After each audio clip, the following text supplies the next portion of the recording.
নিঃস্ব অবস্থায় কি দোয়া করতে পারেন একজন মানুষ, এই দোয়াটা শিখে নেন, ইনশাআল্লাহ আপনার জীবনের সমস্ত সংকট কেটে যাবে ইনশাআল্লাহ। আমি নিজেও ওই দোয়াটা বেশি বেশি করার চেষ্টা করি। দোয়াটা হচ্ছে, মুসা আলাইহিস সালাম একটা গাছের নিচে হেলান দিয়ে বসলেন, বসে দেখলেন দুইজন মেয়ে দাঁড়িয়ে আছে দূরে, পানি নিতে পারছে না, লোকজন পানি নিয়ে যাচ্ছে, ওরা দাঁড়িয়ে আছে বেচারি। মুসা আলাইহিস সালাম গিয়ে বললেন, কি সমস্যা আপনাদের? এটা নিয়ে আপনারা আবার মেয়েদের সাথে কথা বলার চেষ্টা করেন না, ঠিক আছে? তো মাহারাম গায়রা মাহারাম মেনে চলে। তারা বললেন যে আমাদের বাবা অনেক বৃদ্ধ মানুষ, আমরা পানি নিতে পারি না যতক্ষণ না আমাদের কম পানি নিয়ে চলে যায়।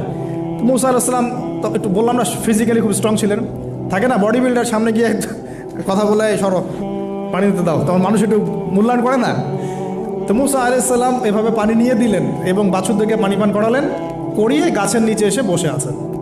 বসে বসে তিনি দোয়া করছেন, এই যে দোয়াটা তিনি দোয়া করছেন, রব্বি, একটা নেক কাজ করলেন, নেক কাজ করলেন না, মানুষের উপকার করলেন, নেক কাজ করে এসে গাছের নিচে বসে দোয়া করছেন, আল্লাহ এখানে তো আমার খাবার পানি বাসস্থান কিছুই নাই, আমি কি করব? রব্বি ইন্নি লিমা আনজালতা ইলাইয়া মিন খায়রিন ফাকির, রব্বি ইন্নি লিমা আনজালতা ইলাইয়া মিন খায়রিন ফাকির। আবার বলেন, রব্বি ইন্নি লিমা আনজালতা ইলাইয়া মিন খায়রিন ফাকির। অর্থ হচ্ছে, হে আল্লাহ, তুমি তোমার পক্ষ থেকে আমার উপরে যে নেয়ামতগুলো দিবে, আমি এর জন্য ফকির হয়ে বসে আছি আল্লাহ। অর্থ বুঝে পড়বেন ভাই, নামাজ রোজা হজ জাকাত যাই করেন আল্লাহর ওয়াস্তে অর্থ বুঝে পড়বেন। অর্থ বুঝে পড়লে আপনার ইবাদতের স্বাদ পাবেন, তৃপ্তি পাবেন, আল্লাহর সাথে কানেকশন হবে, আল্লাহর নূর পাবেন, মাআরিফত পাবেন, সত্য স্বপ্নও দেখবেন তখন ইনশাআল্লাহ। তখন শুয়ে শুয়ে সত্য স্বপ্ন দেখবেন ইনশাআল্লাহ। আল্লাহ পাক তৌফিক দান করবেন। এবার আল্লাহ পাকের সাহায্য নেমে আসলো, ওই দুই মেয়ের মধ্যে একজন হেঁটে হেঁটে চলে আসে। এবার এই মেয়ের হাঁটা সম্পর্কেও কোরআন কথা বলেছে, সুবহানাল্লাহ। এই মেয়ে কিভাবে হেঁটে এসেছে এই হাঁটার বর্ণনাও কোরআন দিয়েছে। কোরআন বলেছে এই মেয়ে হেঁটে আসছে লাজুক পায়ে। কি পায়ে? এখন আপনি এই পুরো ওয়ার্ল্ডের মেয়েদের হাঁটা দেখেন, লজ্জা আছে? তাহলে মেয়েদের সাথে লজ্জা একটা গভীর সম্পর্ক আছে। এই মেয়ের প্রশংসা আল্লাহ পাক কোরআনে করলেন, লাজুক পায়ে লাজুক ভঙ্গিতে অবনত নয়নে সে হেঁটে আসলো। এখন আপনি কেলে যান, গো টু খেল, আপনাদের টুইন টাওয়ারে যান, দেখেন সবার হাঁটা চলা দেখেন। হায়া লজ্জার কোনো বালাই আছে এখানে? আমি গত লেকচারে বলেছিলাম যে আদম আলাইহিস সালাম এবং হাওয়া আলাইহিস সালাম, ইবলিস তাদের সাথে প্রথম যে আচরণ করেছে ওই ফল খাওয়ানোর পরে, সেটা কি? তাদের গা থেকে পোশাক খুলে পড়ে গেছে, মানে নগ্ন করে দিয়েছে আমাদের পিতামাতাকে। মহাবিশ্ব নগ্ন করে দিয়েছে কে? ইবলিস। তো এখন এই পৃথিবীতে আমরা যারা নগ্নতার চর্চা করছি, তার কার এজেন্ট আমরা বুঝতে বাকি আছে? আমার কথা কি বুঝতে পারছেন কি না? এই কানেকশন মেলানোর চেষ্টা করেন, ডটসগুলো মেলানোর চেষ্টা করেন। সামনে যাই প্রিয় ভাই, এই মেয়ে এসে বলছে, আমার বাবা আপনাকে ডাকেন, আমার বাবা আপনাকে ডাকছেন। তিনি গেলেন, বাবা শুআয়ব আলাইহিস সালাম। তখন এক বোন ইনডাইরেক্টলি বাবাকে বোঝাচ্ছে যে বিয়ে শাদী দিলে ভালো হয়। এক বোন বলছে যে আপনি তো তাকে পুরস্কৃত করতে চাচ্ছেন, তাহলে এইরকম কওয়িউন আমিন একজন মানুষকে সবচেয়ে ভালোভাবে পুরস্কৃত করা যায় তার যথাযোগ্য প্রতিদান দেওয়ার মধ্য দিয়ে। তো মেয়ের ইশারা বাবা বুঝেছেন, তিনি নিজের এক মেয়ের সাথে মুসা আলাইহিস সালাম বিয়ে দিলেন, সুবহানাল্লাহ। তবে শর্ত দিলেন, দেন মোহর কি? মোহর তো নাই। মোহর কি এবার? মোহর হচ্ছে 8 বছর তোমাকে আমার ফার্মে কাজ করতে হবে। এটা আগেকার একটা স্টাইল ছিল, সুন্নাহ।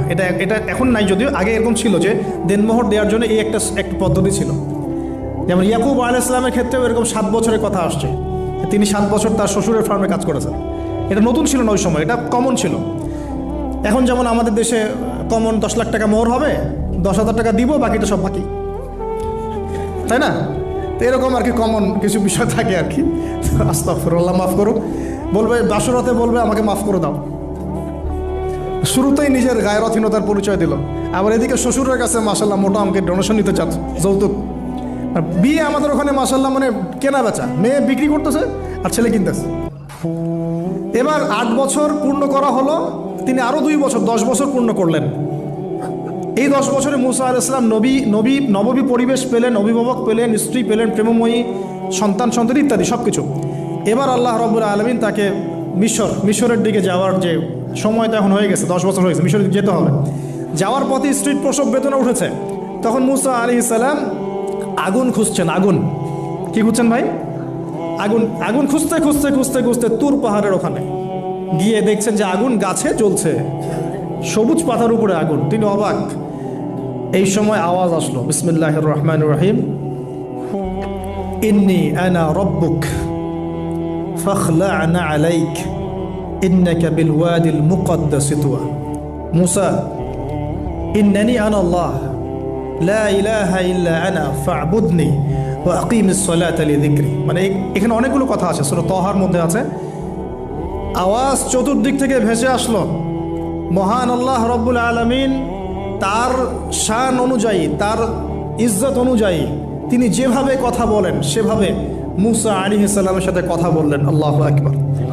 বললেন, ইয়া মুসা, হে মুসা, ইন্নানি আনা আল্লাহ, নিশ্চয়ই আমি আল্লাহ, লা ইলাহা ইল্লা আনা, আমি ছাড়া কোনো ইলাহ নাই, ফা'বুদনি, তুমি আমার ইবাদত করো, ওয়া আকিমিস সালাতা লিযিকরি, আমার ইবাদতের জন্য সালাত কায়েম করো, আমার জিকিরের জন্য সালাত কায়েম করো, আমার স্মরণের জন্য সালাত কায়েম করো।